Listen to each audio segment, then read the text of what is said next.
All right. Hello, everyone. Good morning, good afternoon, maybe good evening for you, wherever you are on this great big planet. Thank you for joining today's webinar, Stop, Think, Then Shop, How to Get the Hotel Tech That Fits You. My name is Jason Emanis, and I will be your host today. I am joined by our good friend, Melody Almos, who is our technical guide and will keep us out of the ditch. How are you, Melody? I'm well. How are you? I'm doing well. All right, let's get down to business. Allow me to introduce our guest today. First up, Zsuzsanna Albrecht, Regional VP of Sales, SHR Europe. Zsuzsanna joined SHR in 2017 and leads the European sales team in support of SHR's expansion into Europe.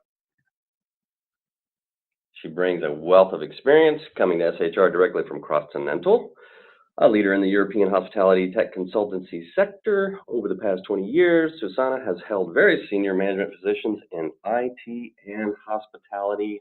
How are you, Zsuzsanna? I am very well. How are you, Jason? I am very well, too. Glad to have you. All right, next. Thank you for having me. Oh, you bet. Next, Alan O'Riordan, co-founder, Apaleo. Alan celebrates 20 years in the world of PMS this month. Prior to joining Apaleo as co-founder in 2018, he had long stints, 7 and 12 years respectively, with 2 leading PMS vendors, one of whom was also in the CRS space. Hello, Alan. Hey, Jason. How are you? I'm good. All right. Let's talk about the agenda. Mystifying the hotel tech buying process. End up with the right systems, set up to scale, be able to buy in from all relevant departments, eliminate system overlap. All right. Are people buying before they are ready? Probably. And is there buyer remorse? Probably. So, 60% of hotel chains plan to change their PMS. Good time to be in the PMS business, Alan. Yep, looking that way for sure. A lot of hotels.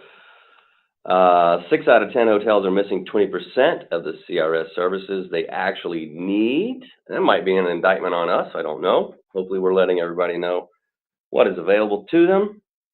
Why is this happening? So how do you end up paying for what you need, not what you don't?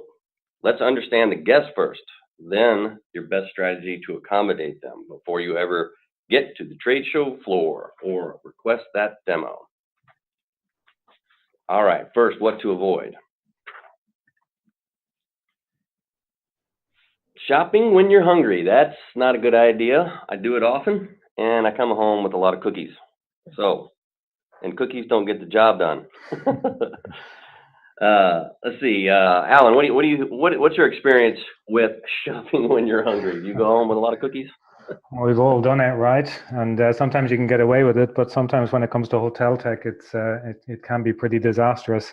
And I think it's even a bigger challenge these days for hoteliers than it ever was previously, and that's for a few different reasons, I guess. I mean, number one, the sheer number of new solutions that are out there that need to be researched is pretty mind-boggling, and that's both in existing categories like mission-critical PMS and CRS, but also there are some pretty interesting new categories emerging as well that people might not be aware of.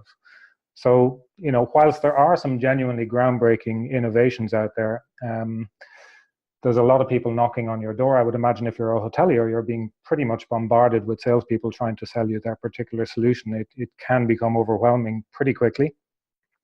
And with such a buffet of options available to you, it is pretty tempting to gorge yourself on it, right? But of course, that can bring with it some regret afterwards. And hotels really do have very different needs. They have different guests, and they have different concepts that they need to consider. So they've typically got to make a bunch of multiple systems work in harmony with each other. And if they don't do their research at the outset before they make their key decisions, they really do run the risk of making a rash decision that can cost money and restrict growth. And if you think about the historical situation, something as basic as a telephone system, when hoteliers would buy a telephone system, they might be tempted to buy all the bells and whistles, so the housekeeping functionality, the other various features that come with a PABX or a telephone system, without even checking whether the PMS supports those through the interface. So quite often people will buy stuff and then not be able to utilize all of the functions available through it. Zsuzsanna, what do you think? Well, of course, technology can't be buy last minute, right? Because I strongly believe that technology should be supporting your strategy for the hotel. So before even thinking about buying new technology, maybe it would be worthwhile just looking at, okay, what has changed and what do you want to do in the future? The risk is, or what we experience a lot is that, the contract may be up for CRS, PMS, or any other tool, and then suddenly there is panic, right? So everyone is stressed, everyone is panicking. How do we find the best technology now? I only have 2 months to go, 3 months to go.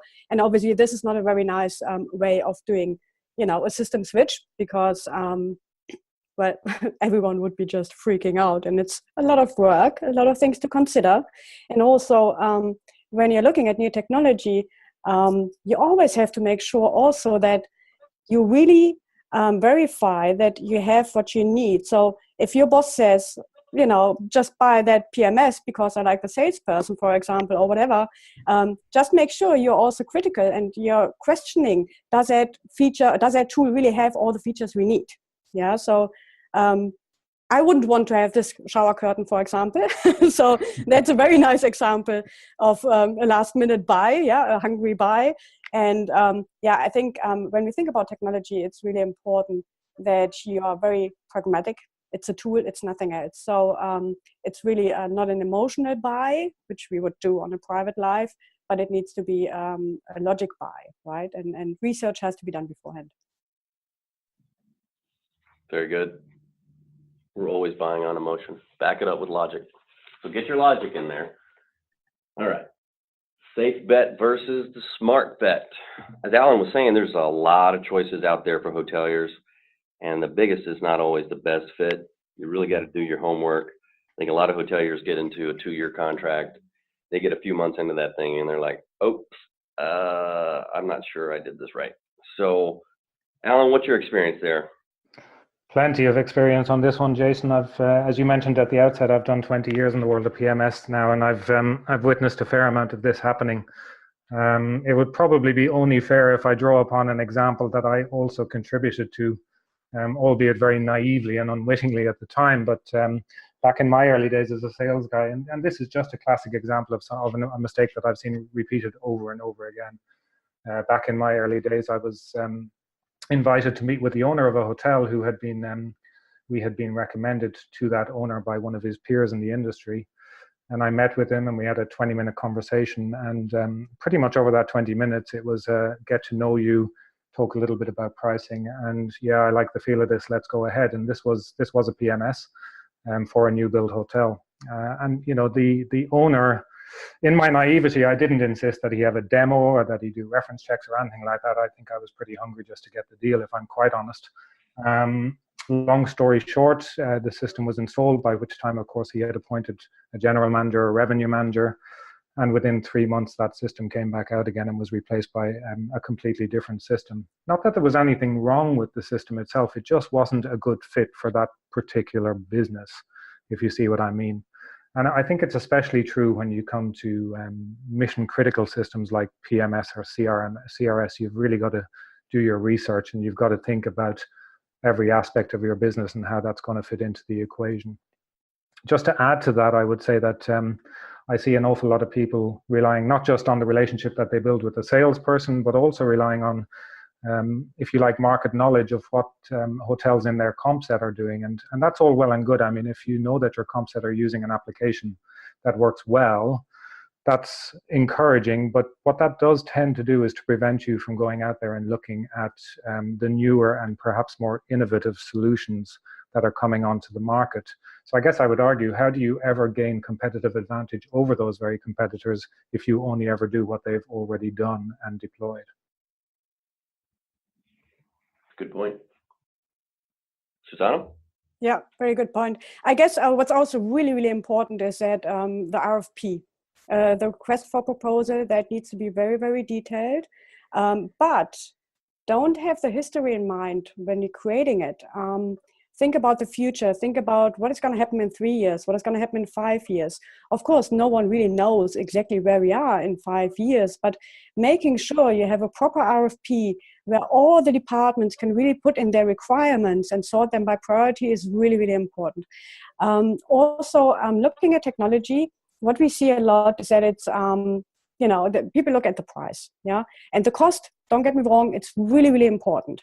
But better than just looking at the cost is looking at the return of efficiency. For example, if you're looking at a PMS is really hard to connect to a return of investment, right?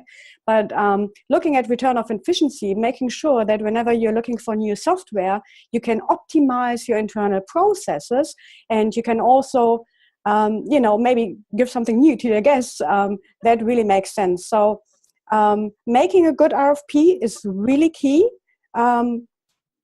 because based on this RFP, you will find very soon which one might be a good fit, and then you can dig deeper once you're doing a product presentation, for example. Very good. All right, system overlap, wasted tech spend. So a lot of times a system will become a problem, then it's replaced without a real thorough review. There could be some overlap. You might not be talking to the other departments and everybody not be on the same page, and you could really, really come up short, cheat yourself. Zsuzsanna, talk to us about system overlap. Yeah, system overlap is something we see more and more for sure, simply because most vendors are now offering different modules. And just to give you a couple of examples, let's take, for example, rate management. Yeah, rate management, the question nowadays is, which one should be my master system for rate management? Is it the PMS? Is it maybe the CRS? Or what happens if the RMS is connected? Yeah. Another example, for example, confirmation letters. Confirmation letters could be sent by the PMS, could be sent by the CRS, could be sent by the CRM. So thinking about all these, what you really need, is quite important to make sure you're not buying, let's say, 5 tools which can all do everything, but really looking at, okay, what do I want each tool to do finally? Because you will also see that if you sort out your modules before, if you have the strategy in place to see, okay, how can we change it? Where do we do rate management, for example? Then it's definitely also much easier to implement the whole thing and to have a full process going along the whole infrastructure. Yeah, I'll jump in there and say that I would agree completely. And interesting, Zsuzsanna, that you raised that point about revenue, or where the rates should be held, because actually I had a meeting with the CEO of a pretty well-known UK group yesterday, and he told me that they're in the process of a huge project. In fact, they've got 24 IT projects ongoing at the moment, but one of the biggest is implementation of a new stack, if you like, where the rates will end up. Actually, the master source of rates will be the CRS rather than the PMS.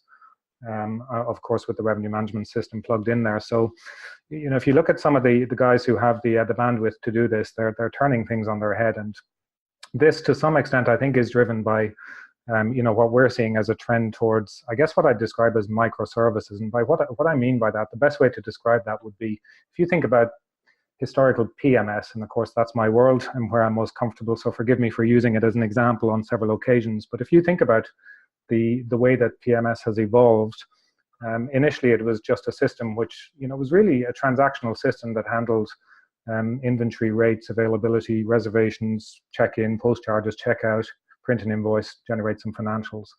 And then gradually over the decades, in fact, peripheral capabilities were built around that PMS to satisfy the demands of the market. Stuff like guest communications, mobile guest journey, housekeeping and maintenance, sales and catering, CRM, all of that kind of stuff.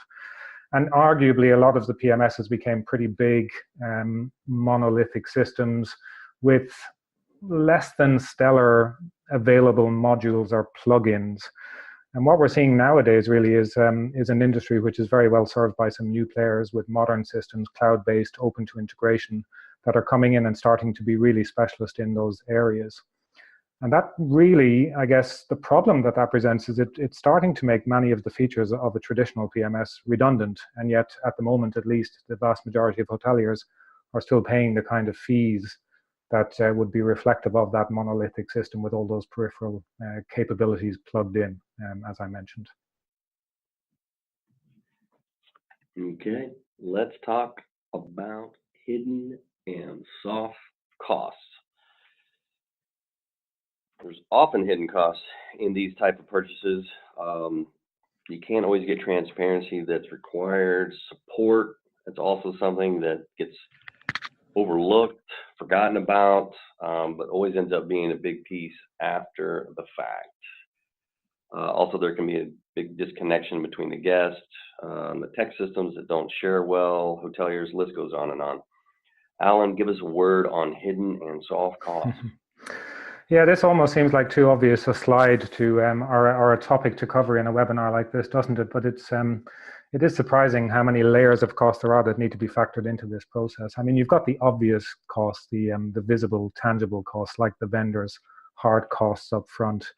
Also, any third-party costs up front. You know, if you're connecting a bunch of systems, will those third parties that you've already got in place also charge you to interface to your new system? Then you've got your internal measurable, if you like, costs, you know, the cost of the staff time or the labor to implement this new system, any provision that you make for a temporary drop in revenue as you switch systems, all that kind of stuff. But I guess it's really the hidden costs that are a little trickier to figure out at the outset and upfront before you make your investment. And I'm thinking there about stuff like support. You know, different companies offer different levels of support. There are companies out there that will, you know, for example, provide you with the ability to configure and change and manage your own room types in a system, but there will be other companies who will say, well, only our support team can do that, and you'll have to pay them a one-time fee for the process if you do a refurb, for example. A big one, I think, is new integration. So 3 years into the life cycle of your system, which you feel that you've already paid for, you might see something new on the market that you want to bring into your ecosystem, if you like, and you'll possibly need to check, you know, whether or not you've got to pay your existing providers to integrate that. Even if it's replacing another system, there might be new costs all over again. But then, you know, you've also got to think about, with those new integrations, as one example, you know, I've seen situations where an integration can take an awfully long time to deliver after the order has been placed, and you know, you've got to factor in whether that's going to be the case. You know, is that going to have an impact on the ROI that you've promised to the board? All that kind of stuff. And you know, perhaps just to conclude on this with a real life example, a couple of weeks ago, visited a hotelier, and he was telling me that 1.5 years earlier he had specified and purchased one of the leading review systems on the market, on the understanding that it interfaced to his also leading PMS. Of course, come time to implement, it transpired that there was a version conflict between the two systems, and that a new interface would have to be developed to make it work. 1.5 years later, he finally gave up on that and deinstalled the review system, not having been able to deliver any of the benefits that he promised to his owner. Yeah, I agree with Ellen here. I mean, implementation cost is a one thing, but I think what's also really important is an ongoing cost. And that could be anything. It could be from retraining your guests, your employees, because you might have a turnover in your hotel. What is happening, for example, if new features are released? Are they going to be free of charge, or is there another cost? What is happening if there is any upgrade, any new versions available? Are they going to be free or not? So looking at this is really important, because think about just things like, do I have to pay extra for creating a confirmation letter? Do I have to pay extra if I need some sort of custom development or custom design? And these costs are really important to also be outlined, of course, in the RFP. This is really important that it's on there. So you can ask all these questions about soft costs and hidden costs beforehand. Very good. Okay, before we move forward, let me tell our audience, if you have a question, you can use the Q&A function in our webinar today, go ahead and ask your question. We will answer those questions at the end of the call. The first question did come in, and I'll go ahead and answer it now. Yes, we are recording, and we will send the recording out. All right. How to get that tech? Stop what you're doing, people. All right. That's it. We're done. Just stop. Yeah. Just stop. Don't hang up. Just stop. Okay. But yeah. Okay. Easy to get caught up in all the noise, right? There's a lot of noise. I'm from a different industry. I came about 3 years ago. I came from legal software, and it was nowhere near as noisy as hospitality. There's a lot going on in hotel tech. So you got to be careful. You got to define those objectives, and you really, like Alan said, you really got to figure out how are you going to differentiate yourself. You got to be different from the other guys, not always looking over across the street what's going on there. Seuss, talk to us about stopping. About stopping, yes. My favorite, my favorite subject. Now, what we mean with stop is basically really take a deep breath, think about what do you want for the future. Just imagine you have a white piece of paper, even if you don't, right? Because you have so many systems which are connecting to each other, so you have to be careful. But if you would have a white piece of paper and you could set up your whole new infrastructure, what would it be? And once you have defined all this, what you really want to achieve in the future, it will be much easier for you to understand which tools are still perfect for you to use, which tools might be needed to change in terms of configuration, in terms of layout, think conversion, for example. Is the IBE still matching, or do I need something else? Or really take your time and don't rush things. This is really what we want to say, because there might be a lot of things you're not thinking about right now, but you know, some features not working in the interface, like Alan explained before. But also, what new features would ease your life? If you could develop your own software, what would it be? You know, and be creative. Take your own ideas from the team, but also take the ideas from your guests, right? What do your guests really want? Do they actually want this online check-in? Yes or no? What is your target market looking like? So really taking the time at the very beginning, even if you just want to change one system, that's fine. But you might end up finding new add-on tools, for example, which you never thought about before. So yeah, just stop, breathe, and start on a relaxed way, looking at your objectives and what you need to change to get there. And I don't think I've ever agreed with anybody more passionately than I agree with what Zsuzsanna just said there. So she's put it so eloquently. In fact, Jason, I don't have a lot to add there. A couple of things to mention, but I think they'd be relevant to the next slide, in fact. All right, that's okay.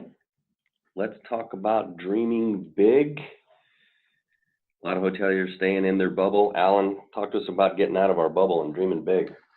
Yeah, so this is, you know, to follow on from exactly what Zsuzsanna just said about, you know, stepping back, starting with a blank canvas and kind of, you know, looking at that utopian vision of what you would like to deliver for your hotel or for your group. I think in order to do that, you need to be open to seeking out the newer vendors in the marketplace.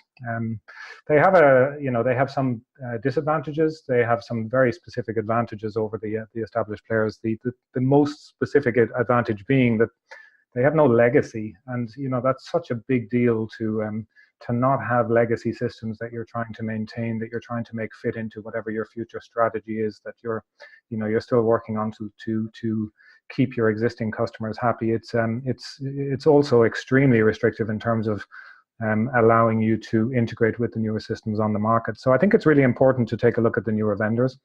How do you do that? And also, you know, going back to a point I made earlier, how do we actually get to know what the new categories of software out there are and what they're doing for our business? I mean, a few good ways that you can do that. One would be to seek out the core system suppliers, let's call them, so the PMS vendors, the CRS vendors, that you think might be of interest to you based on that sort of utopian vision that you've built, and look at their website and see whether or not they have partner pages or what I would describe as an app store. There are several companies, us included, who have now got what we call app stores or service marketplaces on our website where we're promoting the third parties that integrate to us, and we categorize them. And there are some really interesting categories out there that you might never have even known about if you weren't involved in this world. Some more obvious than others: upselling, staff productivity, chatbots, AI, blockchain initiatives, unified inboxes to help you to manage communication from all the different channels that guests are booking through, all of that kind of stuff.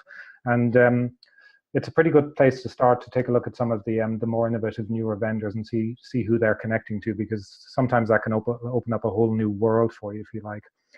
Obviously, you need to visit the conferences. I say obviously, it's not for everybody, but it's good if you can visit carefully selected, carefully researched conferences and trade shows, because a lot of the the innovative companies that are making a name for themselves in the market will be present, and they'll be able to talk to you about why they think they're different and special.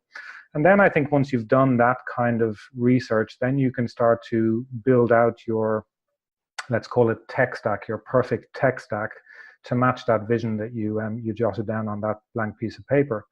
And in order to actually do that, I think there are some basic sort of rules of engagement. I think your core mission critical systems have to be modern. They have to be cloud-based. They have to be well-designed, intuitive, and most importantly, they have to be open systems.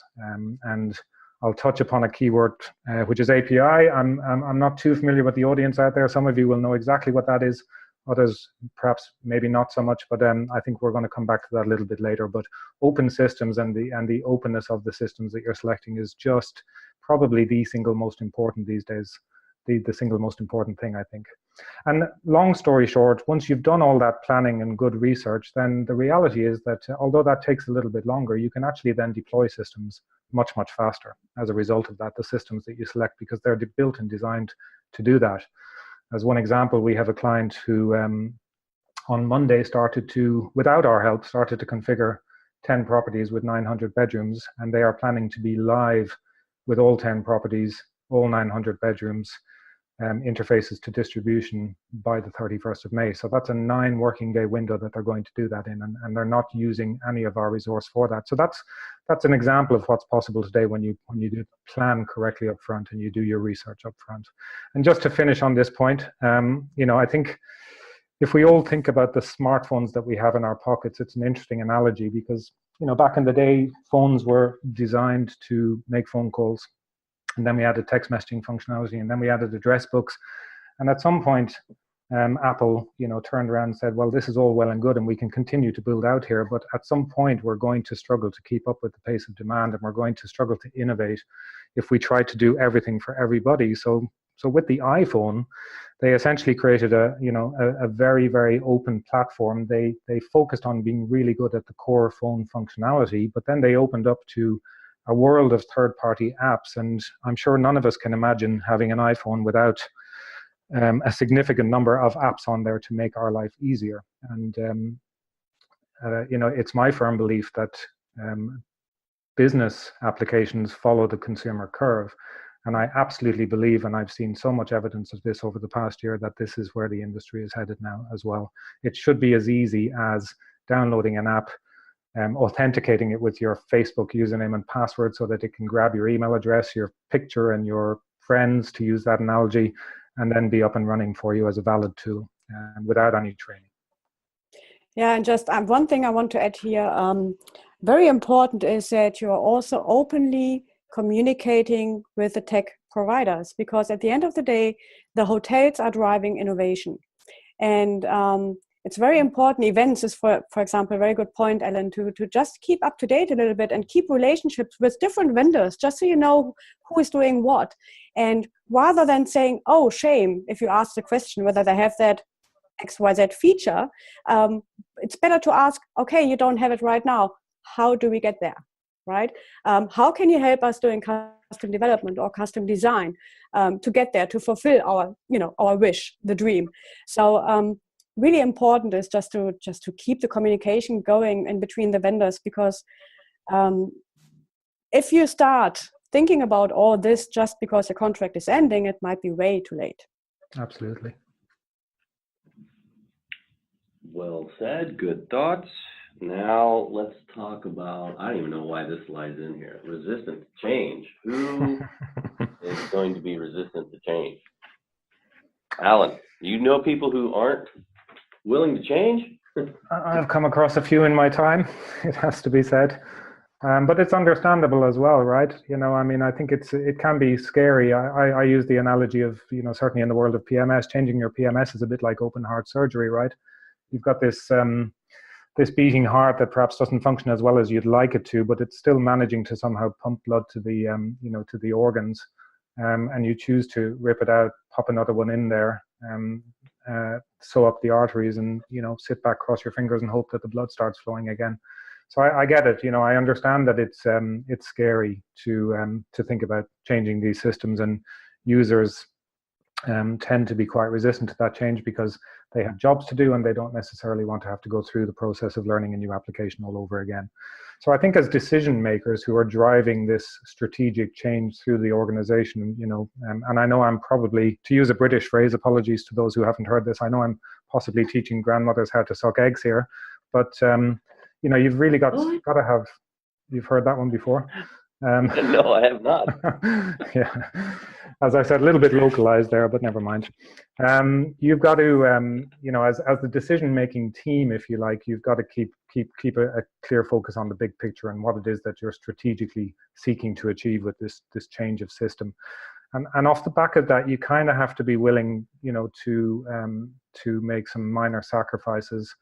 And as long as those are put into perspective, but quite often it might be some of your daily users of the system that will have to accept that there are minor sacrifices in order to achieve the bigger picture. And you've really got to manage that change process very, very carefully to ensure that you get the adoption that you need across the business, so that things bed in as quickly as possible and you can start to actually generate the growth that you had anticipated as a result of this system. And I think, you know, there are ways to achieve it. I remember one customer who, you know, took a fairly low-tech approach to it. They started posting posters all over the back office saying, you know, T-10 days or T-10 weeks, T-9 weeks. These are the tasks you need to get done in the next week, you know, to prepare us for go live. But don't forget, here's one of the benefits that you're going to get as a result of this. And, you know, we did see better buy-in from the users on that particular project. And I think also it's just important for the users to understand that they're going to, whilst they might have to make the occasional sacrifice, you know, that button in the top right-hand corner of the screen that calls the taxi might not be there with the new system, but they're going to get a whole bunch of automation features, for example. So payment is a classic example. You know, imagine that we could take away payment processing from you forever. You're never going to have to manually process a payment from booking.com again. You know, how good is that? So I think those are ways in which you can kind of manage that. But I think it's super, super important to be mindful of the fact that you've got to get your users buy-in as part of this process. Yeah, I fully agree. And I think, you know, a change of software is always considered a huge pain. But actually, it's kind of fun. It's like playing Tetris or playing puzzle, you know. So really important is whoever is involved to make sure everyone understands why does this change happen and what will be my personal benefit of using another system. Yeah, it might be that, you know, you don't have to put in bookings manually anymore, you don't have to take payments anymore, whatever. But once you get the team on board, you might actually also find some new talents in the team. And I think it's really important to have some sort of a champion concept to say, okay, someone is overlooking the whole project, but we are going to involve everyone of the team. So everyone can pick some tasks they would like to take care of, whether it's, for example, GDS rate loading or the rate settings or the content or the images or whatever. And once everyone really gets involved and once everyone understands their opinion is valued, yeah, they will have a different perspective on changing technology. And one thing which is really important for me, I see 90%, 95% of the time is if such a big change happens, yes, there might be extra hours you have to work. Yeah, especially if you want to have a clean system with new data, checking all your historical data, in manually to make sure it's all perfect. Very important is to compensate them for the hours they do extra. Because at the end of the day, the software is an investment and your employees are the investment for the future. So once they get reimbursed, it's all not such a big hassle anymore. And everyone thinks, oh, cool, I can make some extra hours. Maybe I get some extra cash. And later on, we will have a perfectly automated system. So make sure the team is on board. If you don't have the team on board, it's just going to be very, very stressful for everyone involved. Yeah, and I would just, I think we've probably done this one to death, but, you know, if you don't do exactly what Zsuzsanna said, you tend to find that the exec team that made the decision and that went through the honeymoon period with the vendor and that, you know, has been congratulating themselves for making this big decision and is very, very much in favor of it. As soon as you start to see that kind of unrest down at the user level, that can become quite disquieting and you start to question whether you made the right decision. So, you know, it really, really does need very strong leadership. Can't overstate that enough, you know, the importance of leadership through this project. Very good. Quick summary. Smart technology buying decisions start here. Think about the platform, think about flexibility, and think about the future. So, Alan, talk to us a little bit about thoughts on future proofing. Yeah, I touched upon this a little earlier, and again, apologies to anybody on the call who already knows what an API is, but just for those who might not be too familiar with the term, I'll do a quick summary. API stands for Application Programming Interface, very sexy. But what is it in brief terms? Essentially, an API is just the newest and best way to integrate two systems together. It achieves better integration. It takes less time to do the integration. It costs less money, both to the, theoretically at least, to the third parties that are doing the integration, but also to you as a hotelier. You can achieve deeper integration with it as well. It's two-way, it's real time, and it should be fully open. And by that I mean vendors like us should be exposing our APIs for the world to see and making it as easy as possible for third parties, whether that's another vendor or whether that's actually the IT team within a hotel chain, for example, to review those APIs and to be able to write against them, to write a custom app over the top, or to integrate some in-house solution to it. And just to give you some examples, if you've ever had that situation where your calendar has been automatically updated because of an email booking confirmation that came in for a flight that you made, that's APIs doing that work. If you've ever been on Google Maps making your way to a restaurant and Google Maps already knows that you've got a table reservation at 7 p.m. at that restaurant, that's an API that's doing that for you. And if you think about Facebook recommending an event 2 hours after you were Google searching that same event, that's the API that's providing that data to Facebook so that it can cleverly, and some people might suggest a little bit creepily, start to push messages towards you, which it knows you're in the mood for receiving right now. And actually, apaleo and SHR, we integrated using APIs, and it took us about 10 to 20 times effort to complete that integration together. 10 to 20 times less effort than it has been traditionally required to do that between a CRS and PMS. So, in summary, a well-designed API will give you 100% exposure to the core system. So everything that's in the core system is exposed through the API, which means there are no edge cases, if you like. So there's no slightly odd or less common use case that isn't supported through the integration that's achieved. Often you can plug and play the integration. So those days where you have to get engineers out to site, book it three months in advance, those are coming to an end. And we can even achieve things these days where we can embed screens from one system into the workflow of another system in order to make life easier for the user. So it's a big deal. I'm harping on about it a little bit now, but I think that anybody who is specifying a new tech stack today should really put open APIs at the center of everything. Yeah, I fully agree with you, Alan. And especially what I think as well is that vendors always should have an open API, because at the end of the day, the customer, the hotel, should decide what tools to combine, right? And very often there is politics involved. which does not help anyone.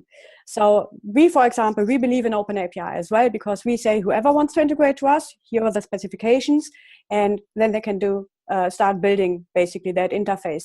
And if there is no open API offered at this current stage, you might run into issues in the future, because you can't even check what would be available, because not every interface is built to the full extension. Sometimes, there are some fields missing or whatever.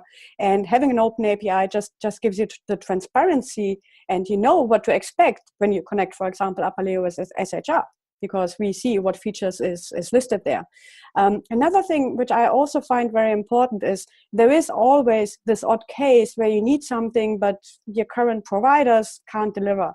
So make sure you're taking vendors who can really do custom development and custom design for you. We, for example, we have a dedicated team doing that. Because if you have a big company and you have a special request, you need a special report, you need a new interface or whatever, and you have to queue up in the middle of 30,000 other hotels, then the likelihood is very good it's not going to happen, right? So having a dedicated team doing custom work is really also very important, because that could help you in some instances where you don't have an open API approach yet. Yep. If there was one message to take away from this entire webinar, any new vendor that you're talking to, make sure they have an open API. It will future-proof your life significantly. Very good. All right. Let's stop, think, then shop. Do have a solid RFP process. Don't duplicate tech features. Do take your time, and don't rely solely on vendors for research. All right. We're down to the Q&A portion of our call. Let's take a look at the questions. Let me start off with this one. Let me see. Zsuzsanna, Yes. help me out here. You've done quite a few hotel installations. What timeline are you suggesting to get such an RFP process started? I guess we're talking either the PMS or CRS. Maybe they're similar. Yeah, that's a very good question. I mean, there is no answer which will fit for all. It depends always, what do you really want to change? The whole infrastructure or just one portion, like just one system? It really, really depends. But a good thing is you should be taking by far more time for planning than you actually need for the implementation phase later on, because the planning is what makes it successful, right?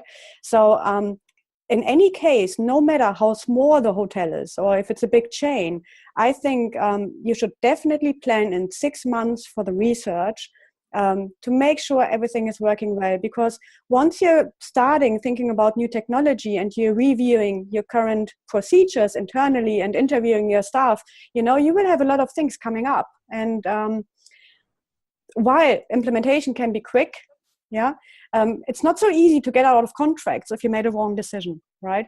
So I think a minimum of 6 months would be needed for any software change, unless it's just a plugin, right? There are also some plugins where it's like just a tiny tool which you can test. That's perfectly fine. But thinking CRS, thinking PMS, a minimum of 6 months. Got it. 6 months. Okay. Next question. And this, we won't name names, but it's a buyer remorse question. And I'm not laughing at you, I'm laughing with you. I have been there, done that. All right, already signed up for a system, and I'm finding that there are already issues with support. Is there anything I can do now for better outcome, or is it just too late? Either one of you want to pick that one up? Well, I mean that happens, right? If the RFP would have already included the service level agreements, so you would know exactly what you can expect, and then the support is not delivering what they promised in the first stage, then you obviously have something in writing and black and white and can say, hey, do you confirm to me we have I don't know, for tickets resolution, a time frame of 24 hours, 48 hours, whatever, Yeah, and then if that doesn't happen, you at least have something to show, right? And if something really is bad, the best way is really to just escalate also, to make sure you're speaking to the highest level you can speak to make sure they give you what you need in a proper time frame. Not everything goes in a few seconds, right? If there is a bug somewhere, they might need a bit of time to fix it. But important is that they keep you posted at all times. Yeah, it's a tricky one, isn't it? I think Zsuzsanna's right, but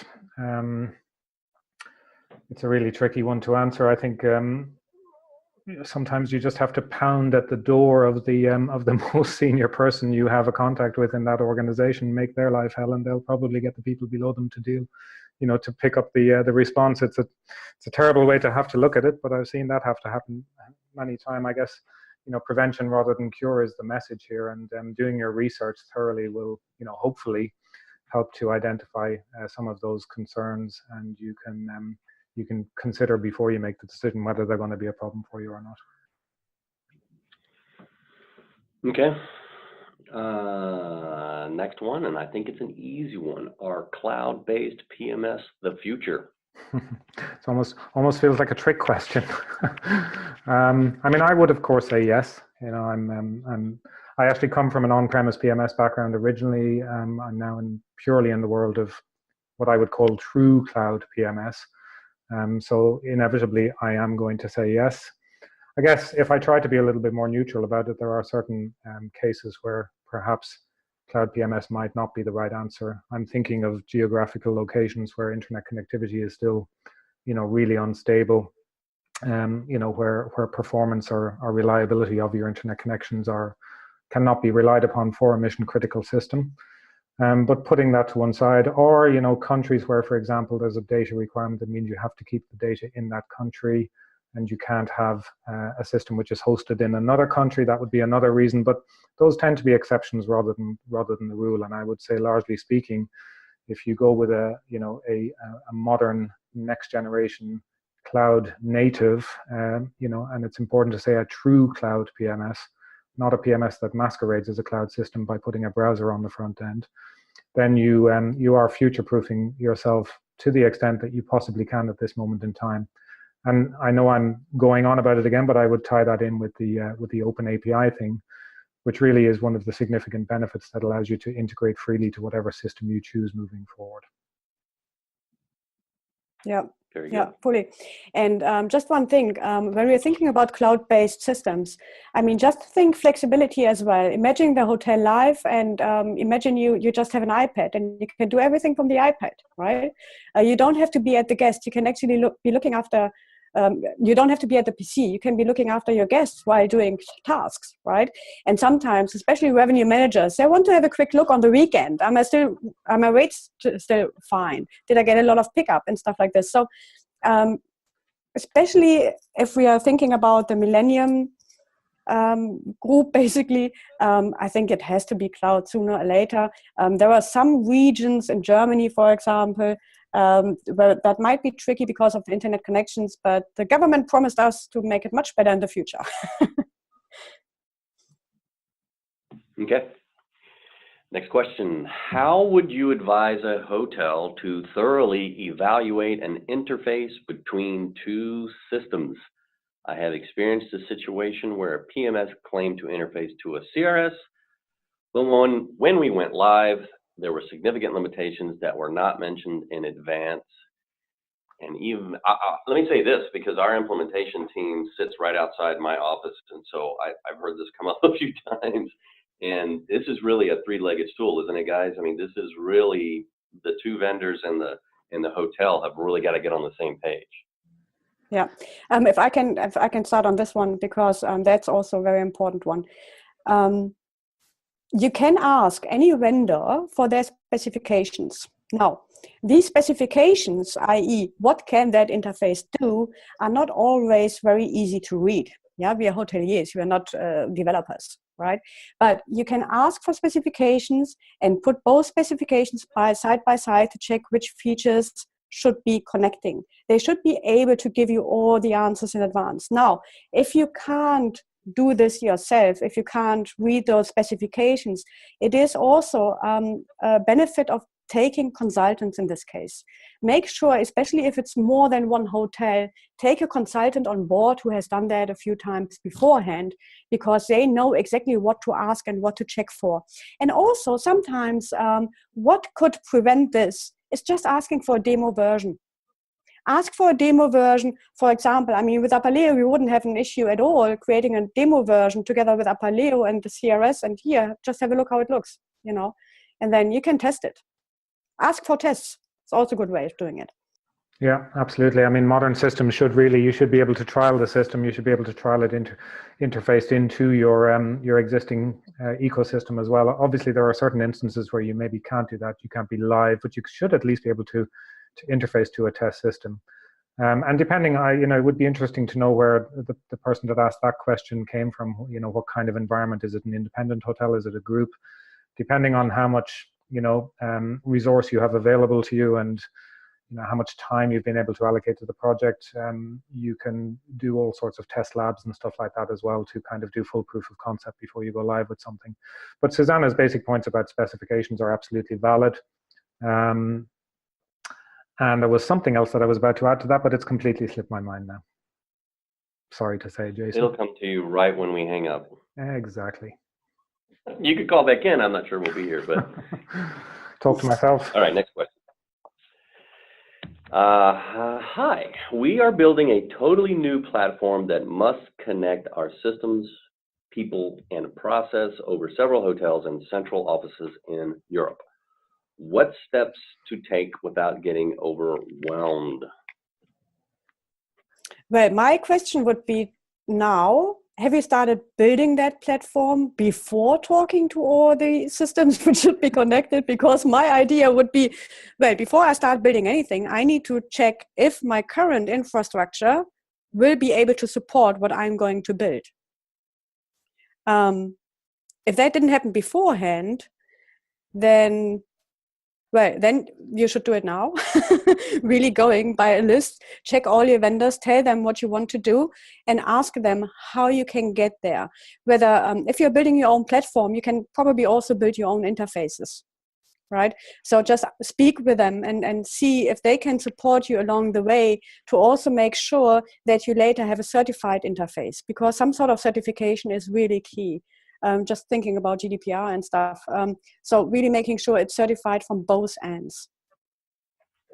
Yeah, I mean, this is where the RFP approach would probably come into play quite well. And Zsuzsanna mentioned consultants who can be helpful in this kind of environment, I guess. And actually, Jason, you'll be pleased to know this has reminded me of what I was about to say on the previous point. I suppose the only word of caution, and no offense to any consultants who might be on this call, but choose your consultant carefully, because there are consultants who will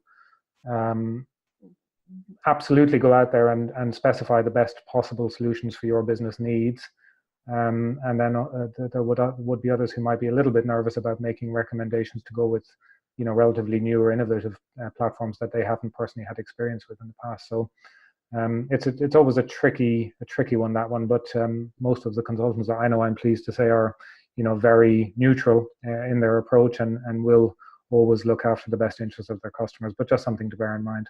But I think RFPs, consultants, and the other points that Zsuzsanna mentioned, and some of the points that we've highlighted during this, some of the key, what are the absolute must-haves, make sure that you get that list finally defined, and if any vendors that you're talking to cannot meet that list, then they get shoved off the list pretty quickly, I think. Yeah, and just one thing I want to add here, because I was just thinking of it.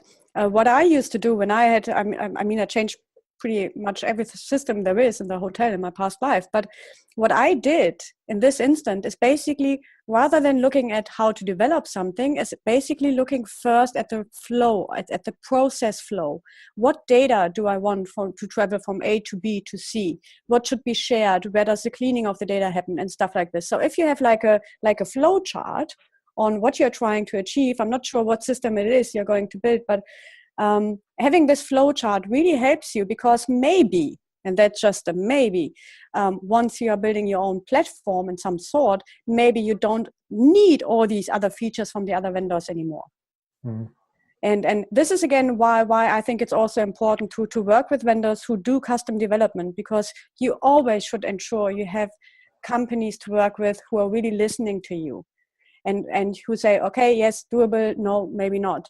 But having this good relationship is very important. So they understand your vision. If they understand your vision, they can support you most likely on how to get there. Very good. All right, we're near the top of the hour. We are out of audience questions. And so let me thank our guest for spending some time with us. Zsuzsanna, thank you. It's always good to hear your voice. Oh, you're welcome. And Alan, thank you. You've pleasure. got that voice of, hey, let's go have a pint. Where do you think that comes from, Jason? Well, well, it's definitely Let 1 me o'clock see. in Germany. I've lived in London for 27 of my 48 years, and somehow I've managed to hold on to my Irish accent, so somewhat proud, but there you go. Yeah, yeah. And from my childhood, Lucky Charms, so cereal. All right, and we want to thank our audience. Thank you so much for spending your time with us. We know it's important. We hope you got a lot of value out of this. Please do not hesitate to reach out to us if you have questions, concerns, thoughts. We'd love to hear from you. And with that, we'll say good night. Thank you. Goodbye, everyone. Thank you.